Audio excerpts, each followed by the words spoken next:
time and temperature. Brought to you by your local Honda dealer. Weather headlines on News Channel 6.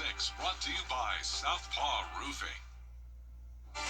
Coming up on News Channel 6, history comes back to life in North Augusta after Hurricane Helene left behind destruction. We'll show you how they're breathing new life into the past as your News at 6 starts right now.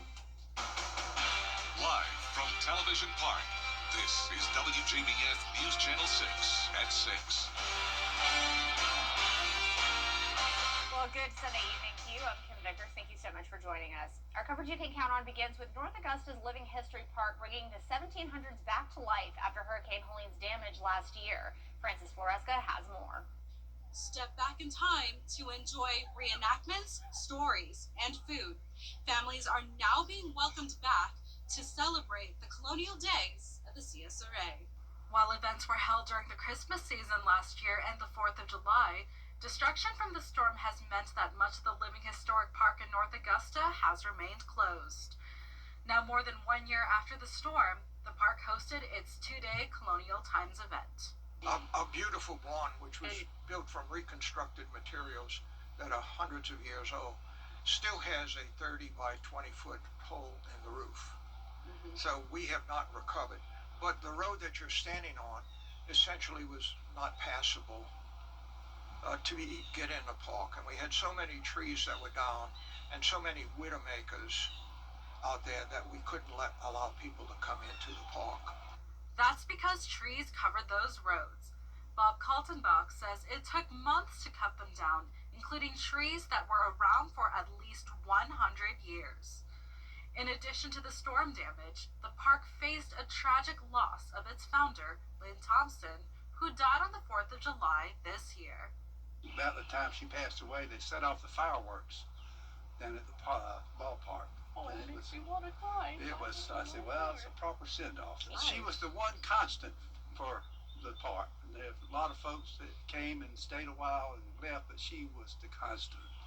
And that same constant devotion will live on through the organizers and volunteers who hope to honor Lynn Thompson by rebuilding the recreated historic village and teaching children and families about the region's history. The park is expected to fully reopen for field trips and events in March next year. In North Augusta, Francis Floresca, WJBF News Channel 6. Well, it's time now for a quick first check of your forecast with meteorologist Avery Gray. Avery, it was a little bit rainy today. It wasn't too bad, though.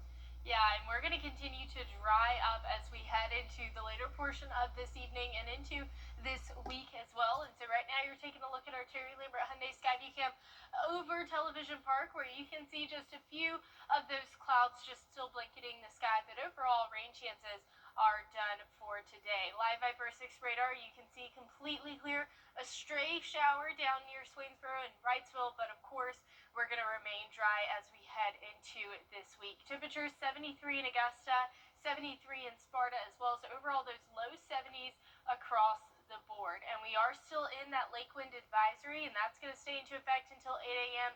on Monday, and you can see that here with these wind gusts on that breezier side, around 22 mile per hour wind gusts in Saluda. This evening, though, temperatures are going to remain calm and cool as we head throughout this evening, 64 by 9 p.m. I'll have your full 10-day forecast in just a bit. Back to you, Kim. All right, Avery, thank you. Well, the Richmond gates close at 11 o'clock tonight, but Monday through Friday, gates open at 5 p.m. Admission is $10. Children 5 and under get in for free. You can ride unlimited rides for $30. The event lasts until October 26th. Well, next time on Jenny, giving people the tools to address trauma, support youth, and build resilience. Trauma and stress affects us all, but resilience, how we cope and bounce back, can be built. Resilient Communities of East Georgia offers training, not just for professionals, but for anyone who cares about kids, families, and the health of our communities. It's all about recognition, prevention, and intervention skills. In working with youth, we recognize that we also need to be training adults, whether that's a parent caregiver, whether that's law enforcement, first responders, teachers and educators, our churches and faith-based organizations. Everyone who interacts with children and families can benefit from learning more about the effects of adverse childhood experiences, trauma-informed care, and how to build resiliency to weigh against those things. We'll learn a lot about resiliency skills and how they benefit the community at large. Plus, Habitat for Humanity's Restore and Halloween at the Morris Museum. The Boo Bash is spooky fun for everyone. Tuesday at 12:30 on Jenny. We are back to sunshine and breezy days ahead. I'll have everything you need to know right after this break. When it comes to the weather, planning ahead is essential. That's why the 10-day forecast on News Channel 6 is sponsored by Chris Hudson Injury Law. From here, for you. When the dip. When it comes to the weather, planning ahead is essential. That's why the 10-day forecast on News Channel 6 is sponsored by Chris Hudson Injury Law. From here, for you. Okay. Get the latest video in one click at WJBF.com. Now, your most accurate forecast with WJBF Live Viper 6. Welcome back. Right now, you're taking a look at our Terry Lambert Hyundai Skyview Cam over Augusta Regional Airport, where you can see those clouds are starting to clear out of our area, bringing those blue skies back along with it. Right now, temperatures are 73 degrees. It feels like 75. That's all due to our dew points, which are on the rise, 64 degrees. Winds coming in from the south-southwest at 9 miles per hour. So here's a look at satellite and radar. You can see that cold front coming through brought us a little bit of drizzle earlier, but it split right in half there, where we did not get a lot of rainfall. So we are desperately in need of that with the drought that we have going on, but if you're not a rain fan, then today was a good day for you because we didn't see much of that rainfall, and our chances are looking slim as we head into this week. 73 is your temperature again here in Augusta. Everywhere else across the CSRA in those low to mid 70s across the board. Now we are still in that with lake wind advisory that's still in effect until 8 a.m. tomorrow. We have some breezy wind gusts, possibly even up to a 35 mile per hour wind gust if you are out on the lake, so just make sure that you are heeding caution there. But our winds will go right back down to a light breeze by Monday.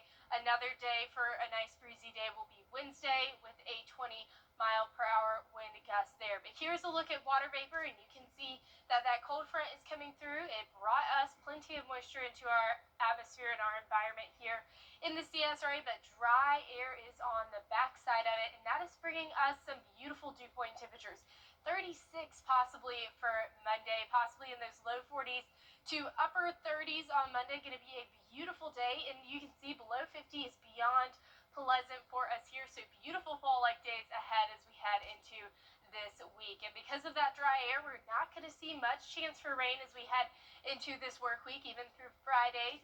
Saturday, though, we will pick up those rain chances once again. So overnight low temperatures, we're getting cool. We are getting much cooler than we have been over the past couple of weeks. 43 will be your overnight low on Tuesday and Thursday. Our high temperatures, we're going to warm up to 79 by Tuesday. A dry cold front, not bringing any rain with it, but bringing cooler temperatures will come in come Wednesday night, bringing us much cooler temperatures as we head throughout the remainder of this week. Now, the Georgia-Carolina State Fair is in town, so if you're headed out there tomorrow, you can expect beautiful weather ahead. 72 by 5 p.m., cooling all the way down to 59 by 8 p.m., so it might get a little chilly on those overnight as you head into later into the evening. 45 will be your overnight low here in Augusta, well below average. Highs tomorrow, 74, very nice and fall-like.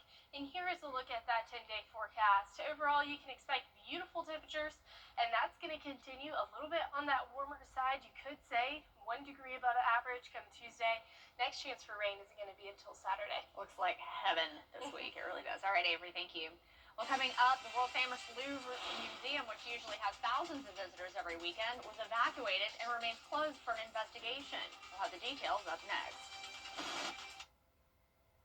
Children First on WJBF News Channel 6 is sponsored by Bridgestone, solutions for your journey.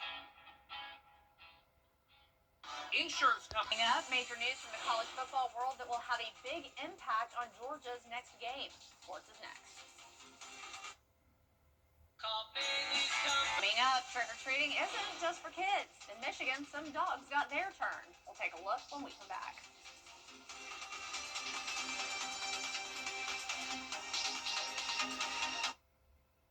With 40 years experience on ABC and Disney Plus, next day on Hulu. Over the years, thousands of people have gotten their hands on one. And who knows, you could be next. Win your very own Good Morning Augusta coffee mug at WJBF.com/coffee club. Sponsored by Honda Cars of Aiken.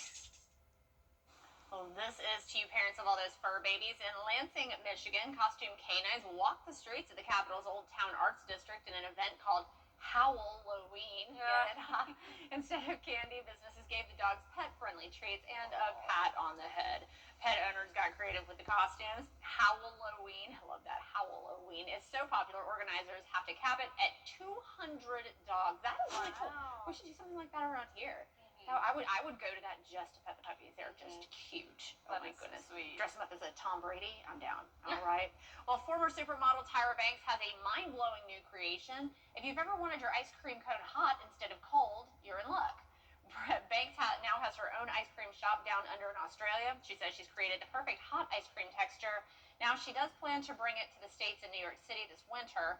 The idea has gotten some attention, with some asking what makes it different from a warm milkshake. I want to know, why would you want hot ice cream? I don't know. I don't understand what, is it just melted ice cream? You eat it as like ice cream soup, you just eat it with a spoon? Right. I'm confused. Now, I've had a hot ice cream cone that was actually pizza. They made the dough into the cone and they put toppings of cheese and sauce inside. Yeah. Great, but that just looks like a, I don't know. Like a hot Gonna chocolate. I'm gonna have to check that out. Well, it's definitely not hot chocolate weather yet, but it is getting close. Overnight lows in the 40s is going to be absolutely amazing. Chilly starts to your morning as you head out the door this week. Temperatures warming to 79 by Tuesday, but we're cooling back off into those low 70s. Rain chances are coming back for Saturday and Sunday. Yeah, boo on the rain, but I think this is going to be a week where parents and kids are going to have to start those cars in the morning and get them warmed up. Well, that's our report for now. Thank you so much for joining us. We will be back tonight again at 11. Have a great night.